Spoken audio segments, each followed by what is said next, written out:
see I've made a mistake and I should have known better. You don't know what it is. But years ago, maybe 10 years ago, maybe even 15 years ago, I was leading some kind of a retreat. And I was talking about priorities. And St. Augustine says something like the whole of the spiritual life is setting your priorities. A lot of meaning of that. And in Tibetan Buddhism, motivation is priorities. And so I spoke to the group, I think it was in Thailand, and I said, of all my priorities, my most trivial priority, the most insignificant of all my priorities or preferences is I prefer dark chocolate over milk chocolate. I've received kilos upon tens and tens of kilos of dark chocolate ever since. They somehow embedded, and then it went out over Facebook. I said, and it's like, the world knows Alan Wallace, so if you like Alan, give him some dark chocolate. I've just been giving away dark chocolate ever since. I have a bar, I'm waiting. Does anybody like dark chocolate? I have an extra bar, and so I should have learned my lesson, right? And I had to go off and say, Turkish Delight. I've had 2 gifts of Turkish Delight since then. I don't really care for Turkish Delight all that much. If this is the last I ever see of Turkish Delight in my entire life, I will not be missing it. I just wanted to let everybody know. I'll probably eat it or give it away, but really, basta. But thank you. It was a nice thought. But I'm not a Turk, and it doesn't really give me much delight. Okie dokie. So now we're going to finish just to highlight a third facet of this one simple practice in which all of these elements from yesterday afternoon, this morning, and this practice are all of the piece of the same thing. And so what is the object of mindfulness? I'll say it, and that it is the space of the mind and whatever arises within that space. In terms of what's arising, there are objective appearances and subjective impulses. That pretty well covers it in broad strokes. But then the question can be raised, and you will encounter this in your own practice, most likely, and that is there you are, doing your best, resting in the stillness of your awareness, observing the space of mind, and nothing's coming up. You're just not seeing any particular emotion, let alone a thought, an image, a desire. It's just all still on the Eastern Front. I mean, I'm looking and I'm not getting anything at all. Like right now. Nada. So what am I supposed to do? Wait for something to come up? You know, you never wait in Shamatha. Waiting is you just interrupted the flow of your mindfulness. You're not doing the practice anymore. You're waiting to do it later. And so just like that monk who was attending to subtler and subtler sensations of the breath to the point that he couldn't detect any, and the teacher went back and said, just look closer. There are sensations, you just haven't detected them because you're not looking close enough. Your clarity, your vividness is not acute enough. Exactly in the same way. You're attending to the space of the mind and you're looking for contents and you're not seeing any. It's just everything went quiet and nothing manifesting there. You can't even see any clear and distinct subjective impulses coming up. They are coming up, but you may not notice them. In which case, you want to make sure that you're sustaining a flow of clear cognizance. If you're not, you're falling into laxity and dullness, which means you're cultivating stupor, and you know how that turns out. And so then, this turns into a very interesting practice. And that is during those intervals, after you've seen one clear and distinct mental event arise and pass, and you haven't yet seen another thought, image, and so forth arise, during that interval, then now is the time to take a very close look at the space of the mind. Because the space of the mind is not nothing. It's not simply an absence of stuff. It is a space, like visual space, like physical space. It's a domain, it's a space, it's a field. And so does that domain have any characteristics? Or can you see anything, can you not see anything other than no appearances? So we'll focus on that one. Again, it's not a different method, but it is to say that when you're doing this practice, if on occasion you just can't detect anything specifically in that space of the mind, the sixth domain, then observe what's left over when you can't see any distinct events. What's left over is the space of the mind. You can ascertain it. It does have qualities. And so there's always something to attend to. In the meantime, as you're attending very closely to the space of the mind. This is like it's a very small hole, but the cat gazing very intently at the mouse hole. But the whole of the mind, the space of the mind, is not small. As you're really focusing on that and being aware of it, cognizing the space of the mind, then you may very well begin to discern subtler and subtler events that previously were too subtle for you to notice. If they were too subtle for you to notice, they were subconscious, because they were your conscious. They're not intrinsically in some deep vault down in the depths of your consciousness, but it's subconscious if they're your consciousness.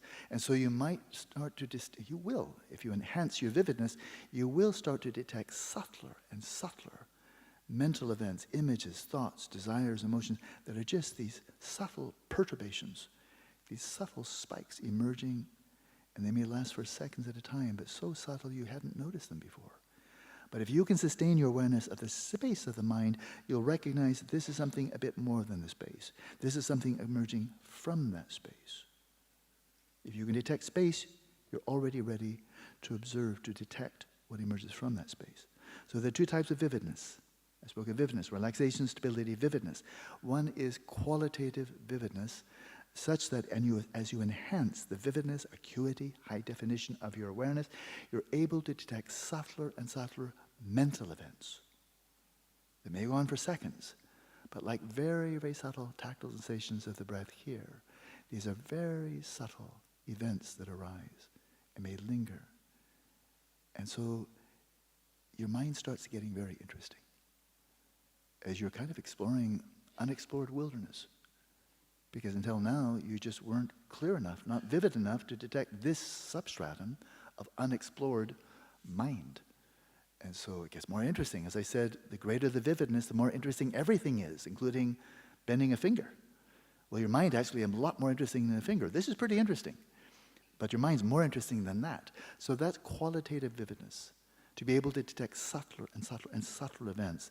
And I'm not sure there's any uppermost ceiling of how subtle mental events can be. Bear in mind, the Buddha said there's nothing faster, quicker to change than the mind. So, qualitative vividness. The other kind of vividness is temporal vividness. Cognitive psychologists study this. I was participating in a research study years ago, testing temporal vividness. And temporal vividness, as you enhance temporal vividness, you will be able to detect briefer and briefer and briefer events. They may be quite strong, but they're very brief. Psychologists have very good ways of studying this. And I participated in a study with Paul Ekman, an associate of his at UC Berkeley, where they would flash on a screen something really simple, triangle, square, circle, that kind of thing. And it would have a color, red, green, yellow. And they would flash it, but with the technology, they can make that flash about as brief as they like. It's easily 1 millisecond, maybe shorter. They can make it they just turn the knob. And that flashed images will last exactly as long as they wish, and then they mask it. So they flash a yellow triangle on a screen that lasts for 1/20th of a second, 50 milliseconds, and then it's gone, but it's immediately masked by something else. So you don't get any echo effect or reverberation effect. It's there and it's gone, and there's no follow-up, right? And so they're able to detect, in terms of visual perception, which again is conjoined with mental attention when you're focusing there, how brief a flash of a triangle, circle, square, and so forth, how brief can it be and you still detect it? And so they've done it. They have perfectly good technology for that. What they are testing is temporal vividness. Temporal vividness. I think almost any, and I'm not a professional, I was just in that one study, I don't know much. But if you show a flash of a yellow triangle for 1/10 of a second, 100 milliseconds, unless somebody blinks or they're really just dull or mind wandering, they'll notice 1/10 of a second. That's not too hard. Get down to 50 milliseconds. From the little I know, 50 milliseconds kind of like really on the cusp. Shorter than that. But what they found, because they had 2 meditators there in this study, is that the meditators were pushing the envelope of what other people could do. So it just demonstrated we've known for a long time. Develop shamatha and you do enhance temporal vividness. Now, yellow triangles are not that interesting. But if you can detect extremely brief spikes of thoughts, images, desires, and so forth, once again, you'll find your mind is a very, very interesting domain to explore. Because once again, you'll be noticing things you never noticed before. So, let's explore the space of the mind. One session.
I don't know why somebody thought I want lawn clippings in my water.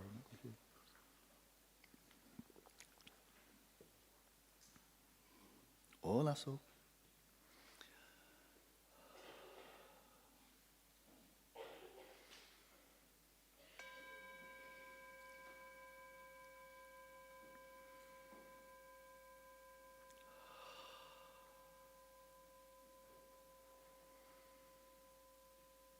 Relax and then deeply settle your body, speech, and mind in the natural states. The more deeply relaxed you are, the more effective, the more insightful this practice will become.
Now let's begin the main practice by letting your eyes be gently open, your gaze vacantly resting in the space in front of you. Continuing to rest your awareness right where it is, holding its own ground. And turning the flow of your attention to the 6th out of 6 domains, the domain of the mind. Focus on that space of the mind and whatever arises within it. At any time you may give yourself a target, if you still find it helpful. Deliberately generate a discursive thought or a mental image.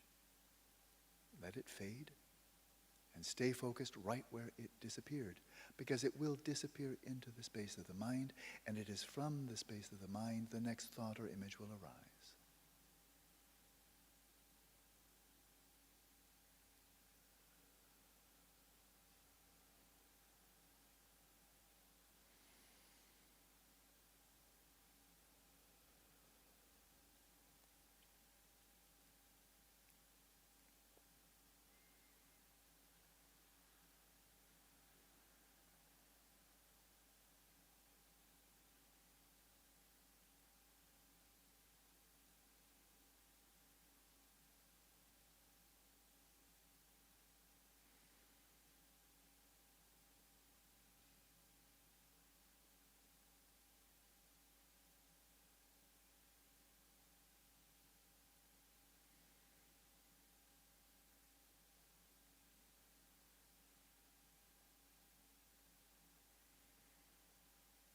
As you hone the vividness of your attention,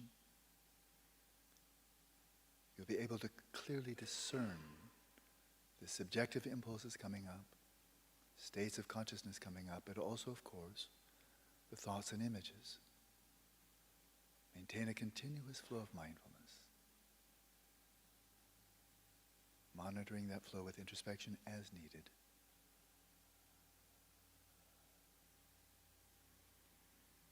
You may also experience or experiment with, if you've not yet done so, experiment with the gentle Vos breathing. If not now, maybe another occasion when you're at home. But it was taught for a reason. You might find it very helpful.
And now look especially for those intervals after a distinct event ceases, dissolves back into the space of the mind, and before the next one comes up.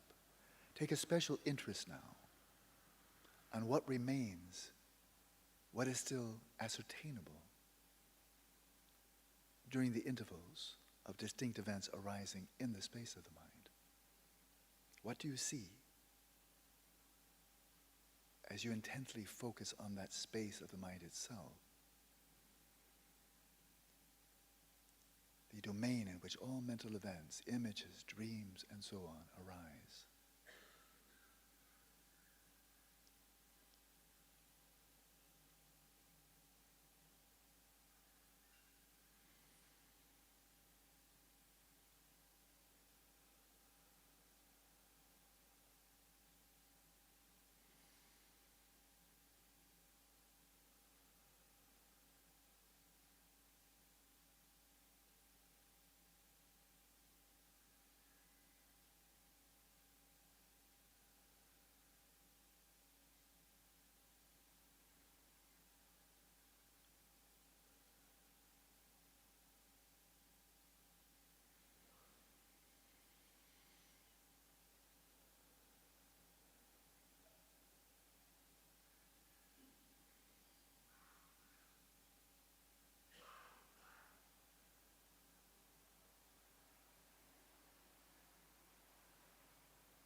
as you focus closely on this space of the mind, to get it into clear focus, to actually perceive the nature of this phenomenon, this natural phenomenon, you may put to it a few simple questions.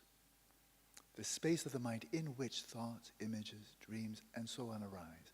Is it flat, like a movie screen, two-dimensional, or is it three-dimensional? Does it have volume? Observe closely the space of the mind. See what you see.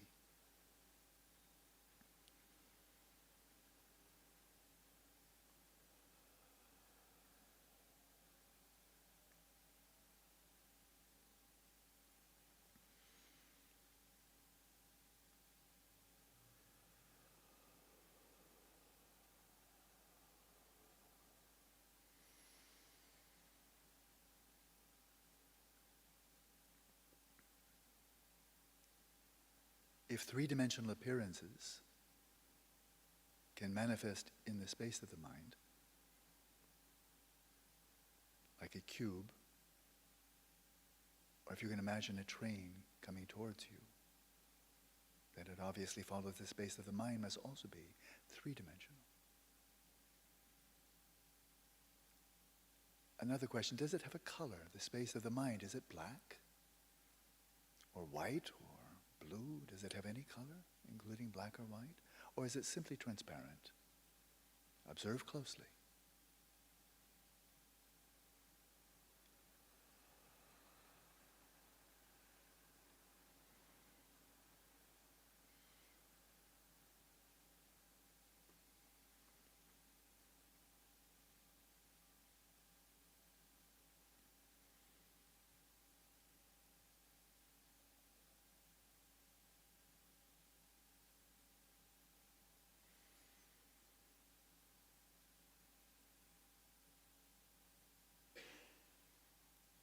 If it actually had a color itself, this space, then everything that appears would be veiled through or tinted by that color. Is that the case? If not, then it must be transparent, utterly colorless.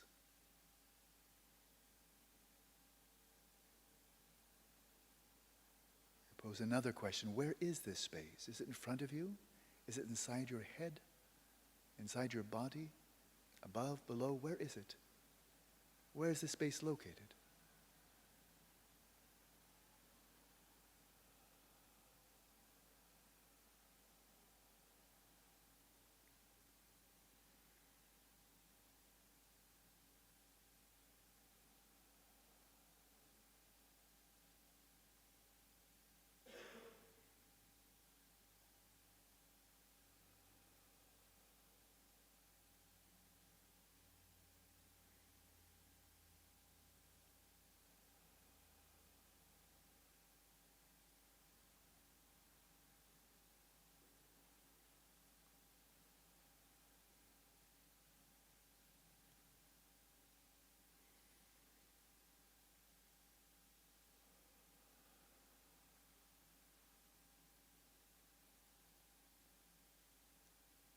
Wherever mental events can arise, there is the space in which they arise. So if you can visualize something behind you, above you, to the left or right, beneath you, then the space of mind is not just located in front of you, it's all around. And it's certainly not confined to the size of your head. It has nothing to do with your head. Appearances of the head arise in the space of the mind.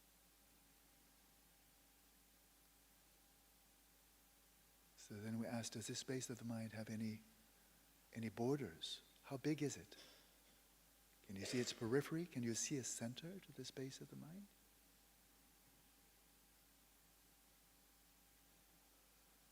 Any edges?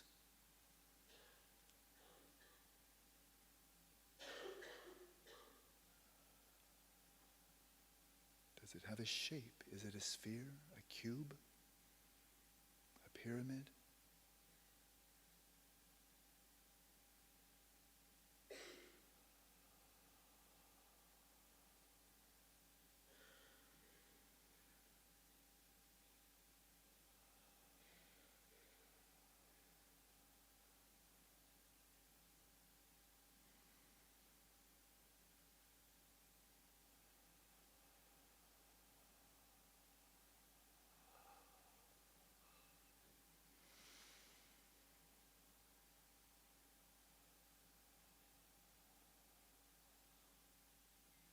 As you sustain your focus on the space itself,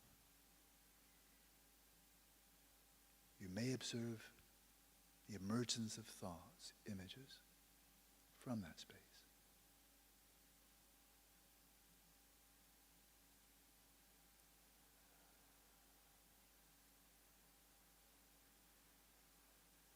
And you may observe those mental images sooner or later dissolving back into that space. It is a womb from which emerge all types of mental events and into which they all dissolve, sooner or later.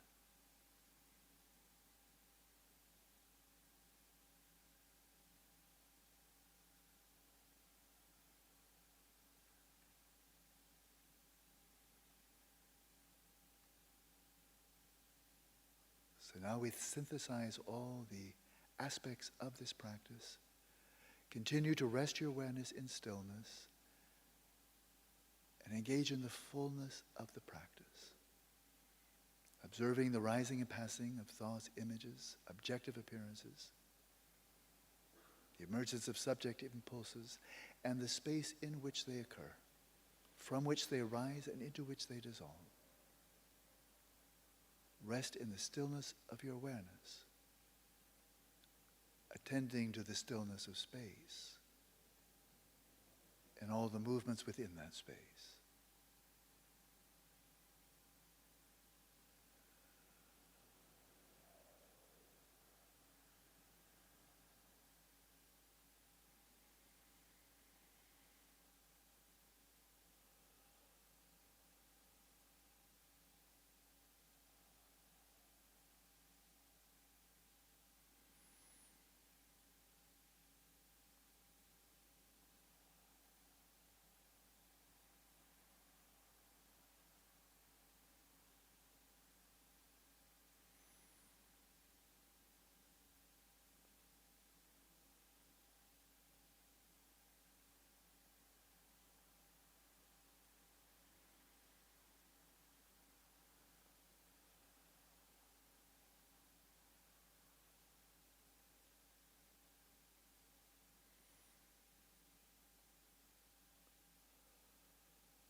As needed, monitor the flow of mindfulness with introspection, applying the remedies as needed.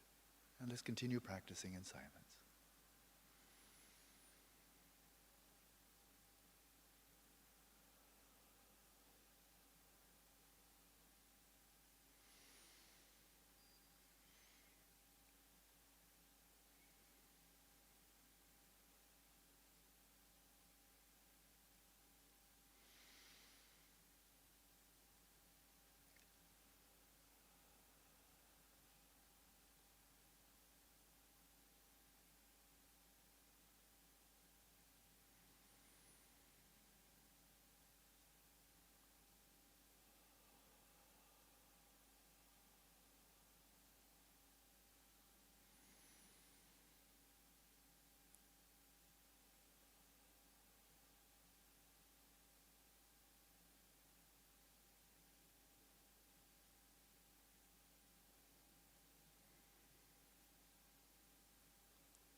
So we've begun to look at the 9 stages of attentional development leading to the actual achievement of shamatha itself. So it's a very rich and detailed presentation of stages of this path, along this path of shamatha. And it's rooted in the sutras, so you'll see that later in the other notes. But there's a more concise set of benchmarks or signposts along the way to achieving shamatha that we find in the Dzogchen tradition. And pertaining specifically to this practice right here is very evident. And so, and this is from the revealed teachings of Jujum Lingpa, revealed by Padmasambhava in his Pure Vision. So let's look briefly at the 4 kinds of mindfulness. Now, these are 4 sequential modes of mindfulness that emerge along this path of practicing shamatha in this way. But prior to achieving the first, that is single-pointed mindfulness, prior to that, to be able to crack open the door, to even step onto the path, then one needs to experientially distinguish between the stillness of your awareness and the movements of the mind. Until you can do that, you're really not ready to go any further or even enter the path of shamatha in this method. And many people, I suspect, have never experienced that distinction. If they've had no mental training at all, and like many people, they're focused outwards almost all the time, then whatever thought comes up, they'll immediately be thinking it. An image comes up, they'll be directing their attention to the referent of the image. Desire comes up, they're feeling the desire. Emotion, they're emoting. And so there's not even a paper-thin distance between their awareness and the mind, because the awareness is drawn into the mind no matter what it does. So it's total fusion, a kind of a non-healthy non-duality. It's like being lost in a non-lucid dream. Lost in a non-lucid dream. Well, then you're just vulnerable to everything, right? And so the first ability to cultivate is that ability to rest in the stillness of awareness and observe without identifying with or being carried away by the activities of the mind. So some people achieve that very quickly, but that is the first step, right? Distinguish between stillness and motion, specifically the stillness of your awareness and the motions, the movements, the activities, rising and fallings of the mind, human mind. And that awareness in which you're resting, that's as close as you're going to get today to the bhavanga, or we'll call it by another name this afternoon. That's as close. The bhavanga is that really ground state, the basement of samsara. So you're not realizing that yet, but this is as close as you get. Simple, unadulterated, distilled awareness resting in the present moment. And then, in contrast to that, all activities of the human mind. So, but then, as you cultivate that, and then you do the practice we've been doing, then at some point you'll experience single-pointed mindfulness. This is very simple, and that is single-pointed mindfulness means simultaneously you're aware of resting in the stillness of awareness, and while maintaining that self-cognizing awareness of the stillness of awareness, you're simultaneously aware of a thought arising, an emotion, a desire, an image, and so forth. The simultaneous awareness of stillness and motion. Then you're really starting to progress on this path. First step. And you cultivate that, and then you, again, the practice doesn't shift. It doesn't evolve. It doesn't become more sophisticated or subtle. It's the same method, but the overall experience definitely becomes more relaxed, more stable, more and more vivid. So once you're able to experience the stillness simultaneous with the arisings of thoughts and so forth, then you are cultivating, sustaining single-pointed mindfulness, and then you just do it a lot. Just practice it a lot. Get more and more familiar with it so that it gradually becomes easier and easier, and the continuity of that simultaneous stillness and motion increases in duration to the point that you achieve manifest mindfulness. And this, we have this nice term, and I've mentioned it before, flow, where it's getting less and less effortful. It's becoming easier and easier to continue to rest without perturbation, without fluctuation, or without movement, resting in that stillness of awareness and just flowing there in that stillness, and simultaneously being aware of thoughts coming and going, desires, emotions coming and going, just aware of the stillness of space. And then a thought arises, that you're in flow. And the further you proceed in that flow, the more relaxed, stable, and clear it becomes, and the easier it becomes. And that's manifest mindfulness. So that will take you a long way on those 9 stages. The second one, yeah, manifest mindfulness, that's going to take you through stages maybe 3, 4, 5, 6, 7, 8. I mean, way along the path.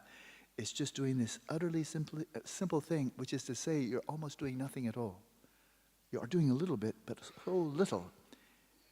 You're just resting in that stillness, and as you become more and more familiar with it, it gets easier and easier, more and more continuous, less and less interrupted by either laxity or excitation. Until eventually, you come to the third type of mindfulness, and that is called absence of mindfulness. Absence of mindfulness. So imagine, I think you can get some idea just by imagining what I'm about to say, and that is, imagine you're resting in that stillness of awareness, getting sharper, clearer, more luminous, more sustainably still and quiet, non-conceptual. And then you're observing that domain of the mind, and as you're cruising along and your mind is settling in its natural state, then the movements of the mind, thoughts, images, memories, emotions, fantasies, you name it, they're all gradually calming down, calming down. You're not trying to make them calm down any more than you're trying to make your breath settle in a particular rhythm. They do calm down if you're maintaining that flow of awareness of them. So when as you're coming towards the end of the journey, it's like a train coming to a station, and you sense it's slowing down. Slowing down. Okay, well then we're soon to stop.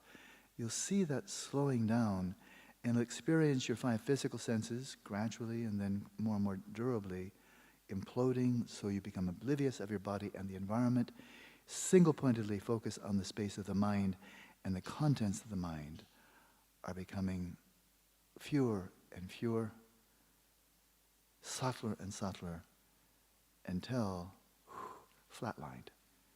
Your gaze, now you're in really quite deep samadhi. Your awareness is single-pointedly focused on that space of the mind and whatever arises within it, except for now, you really can't detect anything arising within it, any appearances. You're gazing into a vacuum, and don't mistake this for shunyata or emptiness or something profound. It's just a mental vacuum. You're just gazing into that empty space of the mind, and you're not bearing anything in mind, because now, you're right now, as you come into this third type of mindfulness, your whole human mind, coarse mind, with all of its mental faculties of mindfulness, attention, concentration, desire, feeling, and so forth. There are lots and lots of mental factors that are operating simultaneously within that bandwidth of the coarse mind, arising independence upon human brain. That's all shutting down. It's shutting down. And so you come to this absence of mindfulness, which means the faculty of mindfulness of a coarse mind, human mind, is now dissolved away. We have a pretty good computer analogy for this, we're all familiar with. And that is, you have a cell phone or a computer, and you get an invitation. Would you like to now upgrade to the next operating system? And if you say yes, we all know what happens. That it will disable the operating system you have been working with. It's going to shut that down, right? Shut it down. And while it's shutting down, they say, don't touch your computer, right? Shut it. It's shutting down. The whole system is shutting down. And you're never going to get it back again. It's shutting down. If it's 1.0, you're losing 1.0, so your mindfulness, attention, feelings, compassion, and so forth, that were faculties of mind 1.0, human mind, they're all shutting down. They're dissolving into the relative ground. And so the faculty of mindfulness of the coarse human mind goes dormant. So you're not bearing anything in mind, and yet you're not passing out, because consciousness is still luminous and cognizant. But right now you're in a brief limbo, and don't worry, this doesn't last a long time. But you're losing your mind, your familiar mind, female, male, old, young, Australian, Bolivian, and so forth. You're losing your mind because it's dissolving into its ground, but you haven't yet installed 2.0. You're not yet operating from this subtler, it's called simply subtle mind, or we'll see here called Bhavanga, or in this context, it's going to be called substrate consciousness. Tsongkhapa calls it subtle continuum of mental consciousness, subtle mind, with its own mental faculties. But right now in this brief limbo, you're just resting in an absence of appearances. And all you're explicitly aware of is that space which is empty, and you haven't yet engaged or turned on or activated your subtle mind, which is what you achieve when you fully achieve shamatha. So that's absence of mindfulness. But don't freak out. Just maintain that stillness of awareness with its own cognizance, its own clarity, cognizing a vacuity, illuminating a vacuity. Because the vacuity is not nothing, and cognizing that empty space is not cognizing nothing. It's not an absence of cognizance. And then when you feel the time is right, then you do something I've never seen referred to in the Pali Canon or Theravada tradition. I would suggest, I'm very strongly convinced, that when you're here, resting in that absence of mindfulness, you're resting in the bhavanga. You're resting in the bhavanga. You're resting right in that domain of consciousness where you wind up when you're in deep, dreamless sleep.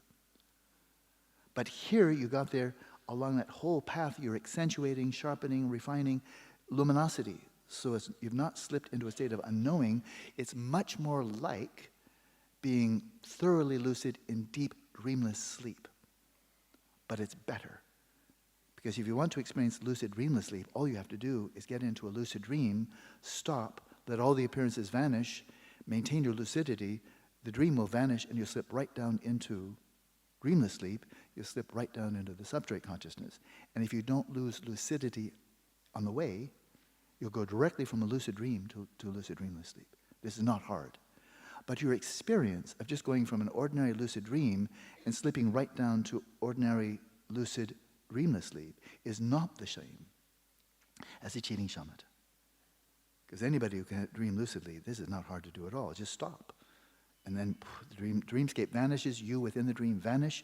You slip right into the substrate consciousness or the bhavanga, but you bring with you only the very moderate degree of clarity, vividness you had when you were in the dream.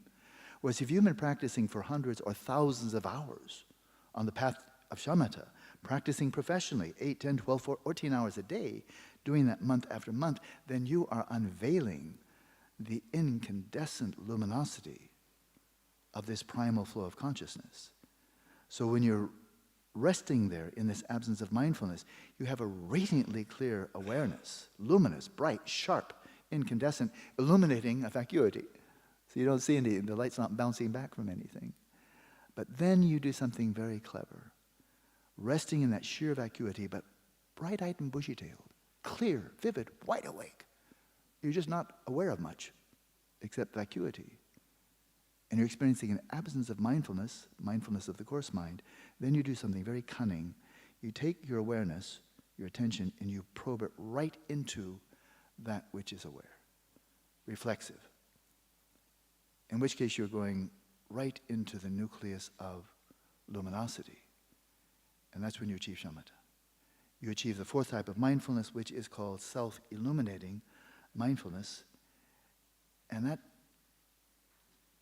is called, we'll call it the substrate consciousness. And I'll talk about that after lunch. So those are the four, in 4 easy steps. That is easy to talk about. But when I received teachings on this from Yangchen Rinpoche, who had achieved this, and Vipassana, and much further, that's on the authority of Gyatso Rinpoche. He never claimed anything. He said, oh, I'm not qualified to teach, and so forth. But Gyatso Rinpoche, they grew up together. So Gyatso Rinpoche has known him since he was a child. They're in the same monastery. My Lama, Gyatso Rinpoche, my root, Dzogchen Lama. And Gyatso Rinpoche said, with total certainty, Yangchen Rinpoche, of course he's achieved shamatha and Vipassana, and profoundly realized in pristine awareness. He's a Dzogchen master. And that was not just Gyatso Rinpoche's opinion. This was widely acknowledged among his peers. So Nobel laureates in physics, I'm going to give an example.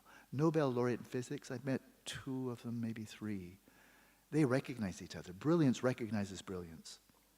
If you're not that brilliant, you can only imagine it. But if you're there, the brilliant recognize the brilliant. The brilliant can recognize everybody who's not so brilliant. If you're only moderately brilliant, you'll not be able to recognize those who are more brilliant than you. You can imagine it, but you won't be able to recognize it because you're not working at that operation. You can recognize the lower, but the lower can't recognize the higher. Brilliant mathematicians, like Andrew Weil, brilliant mathematician, proved Fermat's last theorem. It's like a 100-page proof. It's number theory, very subtle. Well, people in his caliber, they can assess each other. They know, oh, you're this level, you're that level. But if you're just like a high school teacher of mathematics, You can only imagine, but you won't be able to follow them. And it's the same thing in professional contemplatives. And I'm sure this is true in all traditions, Christian, Sufi, Hindu, and so forth, but it's definitely true in the Buddhist tradition. The great ones recognize the great. Dingo Kensho Rinpoche recognize Dujun Rinpoche, recognize Chobke Tijin Rinpoche, recognize Ling Rinpoche, recognize, and the other ones have faith in those, but you can't really see that high. But the higher ones can recognize the lower. That's everywhere. And so, where was that coming from? I forgot. Oh yes, Yangchen Rinpoche. So Yangchen Rinpoche, yeah, that's where it came from, Yangchen Rinpoche. He achieved this. He knows exactly what he's talking about from his own experience. And he could recognize other people with, their level of experience that was at his level or below. And when he wrote a root text on this, it included this, and he said, practice this, and for however long it takes, practice it until you achieve it. So don't get impatient. And most people do get impatient. That's why so few people achieve shamatha. They say, why should I putz around in shamatha when I could be going off and doing something much more interesting and profound and esoteric?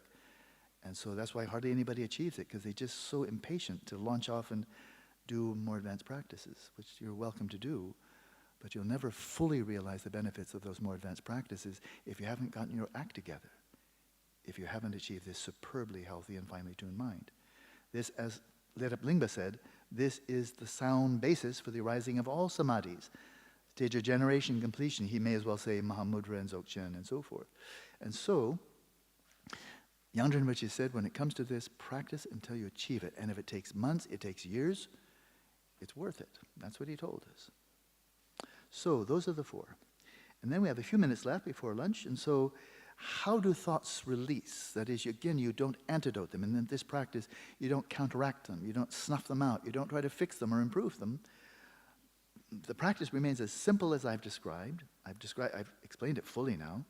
There's always more detail, but that was enough, really. And so, in what manner do thoughts just release themselves? Or what manner why don't thoughts just hang out forever? A thought come in and just kind of park and like sitting in your garage. What makes them go away? And so there are four modes. There's naked release, and we have the Tibetan for each one. This is Jerdul, it's called. You wouldn't, if you know, but it's pronounced Jerdul. Naked release, such that thoughts are released simply by recognizing them.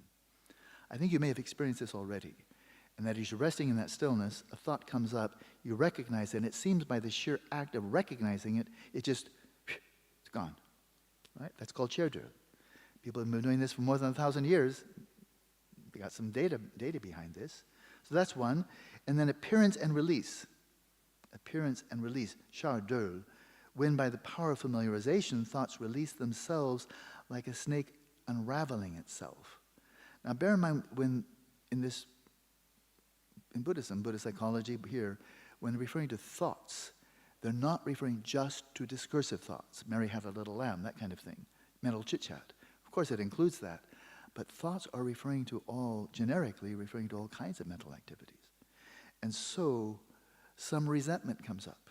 Somebody treated you badly months or years ago, and you remember that person or that event, and resentment comes up. But here, you're just aware, yep, there's that old movie. I remember that person. I remember what they did. Yes, it was unjust. Yes, I felt wounded. But you're not talking about it. You're just seeing it come up. There's the memory. There's the emotion, there's the resentment, maybe still haven't let go, still bear a grudge on that person. But you're watching it like a person sitting in a theater watching a movie.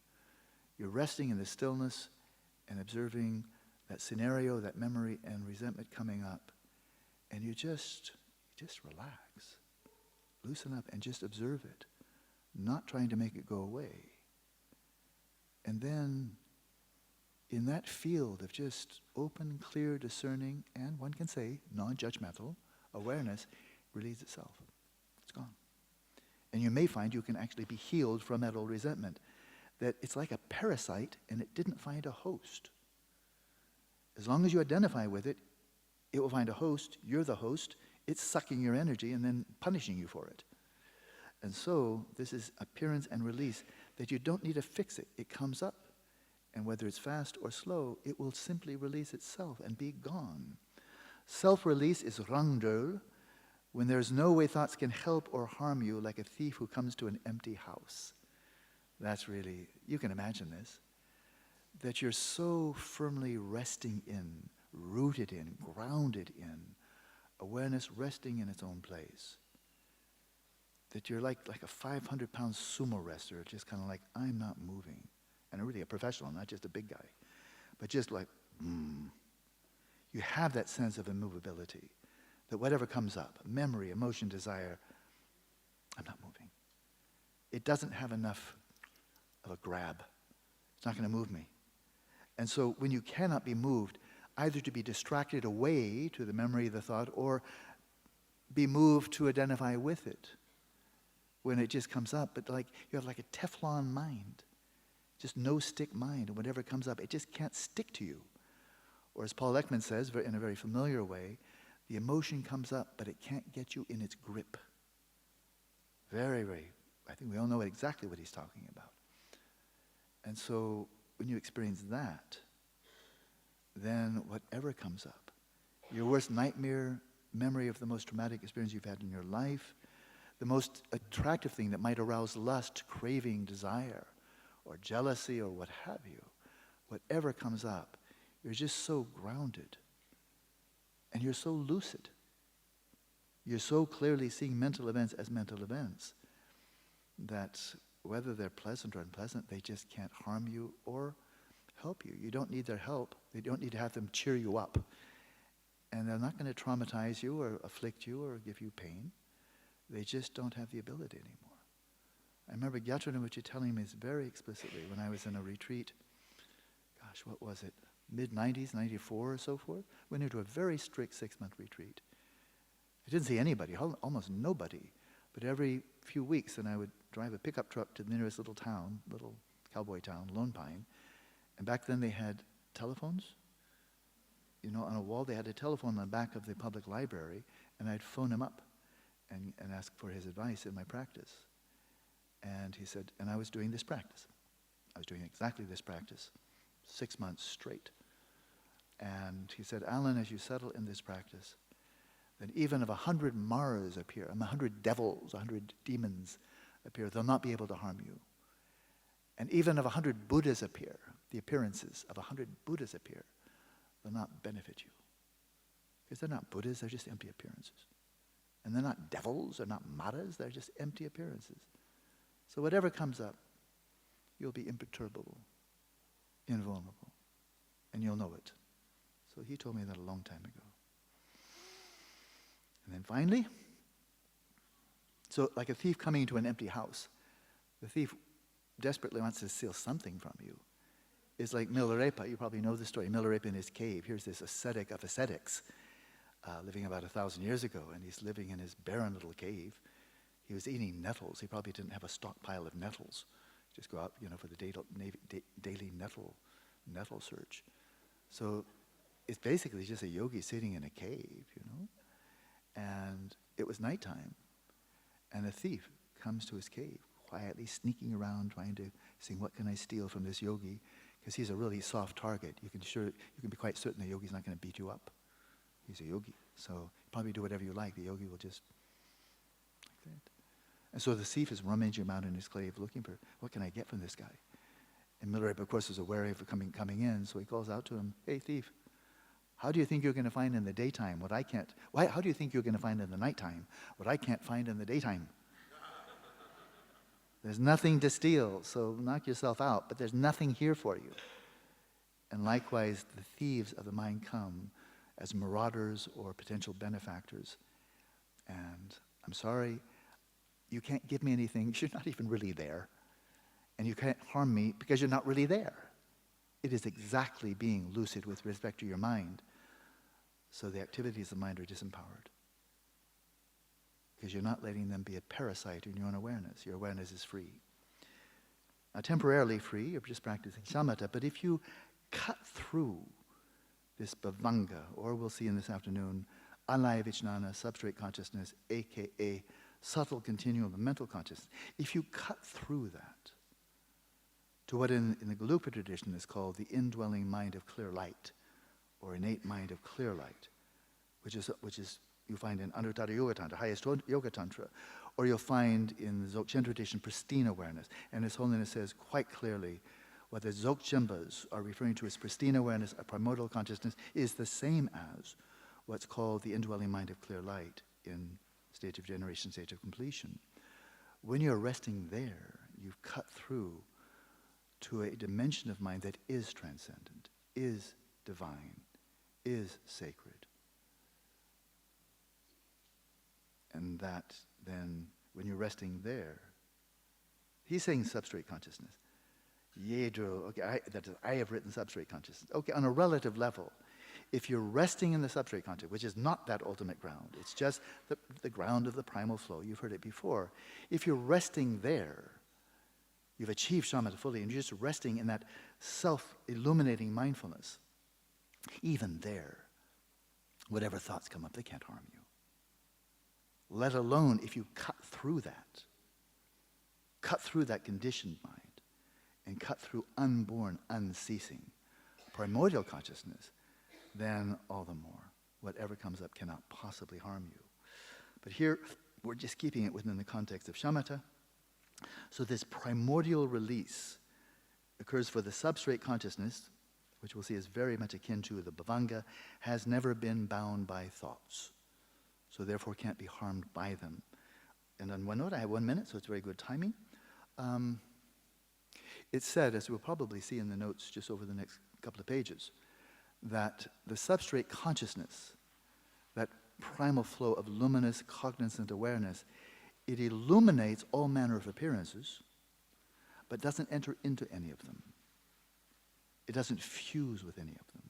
It doesn't identify with any of them. And therefore it can't be harmed by any of them. Within the relative context, resting there is being fully lucid with respect to your mind. Now the aspiration here in Buddhism, as we see already in the Pali Canon, is to become lucid with respect to the whole of reality while waking and asleep. And I'll give myself 1 or 2 minutes.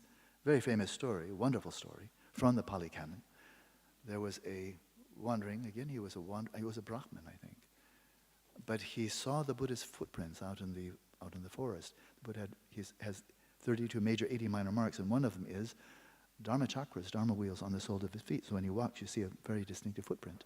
So this fellow, his name was Drona in Sanskrit, Drona, he saw these remarkable footprints. So like a deer hunter, like a stalker, he tracked him. He tracked him down by following his footprints. And when he came upon him, he must have had quite pure vision, because as he came into the presence of the Buddha, he was just filled with a sense of awe. He knew he was not witnessing an ordinary human being. We know by the questions he posed. So he came in and just, who knows what he saw, but he felt clearly that he was in the presence of someone absolutely exceptional. We know from his questions, he turned to the Buddha and he said, "Are you a god?" And that's not a crazy idea. Not among the Greeks, when Zeus and Apollo and so forth would manifest as human beings. And it was not at all, it was not a crazy question in classical Hinduism. Gods would manifest as human beings. Indra, Zeus, not Zeus, but what have you. And so he asked him, "Are you a god?" Not God, but are you a god? Kind of a higher being. And the Buddha said, "No. Are you a celestial being, like an angel, something like that?" "No." "Are you an elemental spirit?" Because they had a wide bandwidth of sentient beings, far more than we know about here. "Are you an elemental spirit?" Buddha said, "No." And then he said, "Are you a man?" And the Buddha said, "No." If you know the Buddha's life, his parents were both people, human beings. He married a human being woman. He sired a human being baby. That pretty well brackets him. But he said no. He said no. He still said no. And then Drona said, "Well then, what are you?" Because he ran out of options. He used up all his boxes. "What are you?" And the Buddha said, "I'm awake."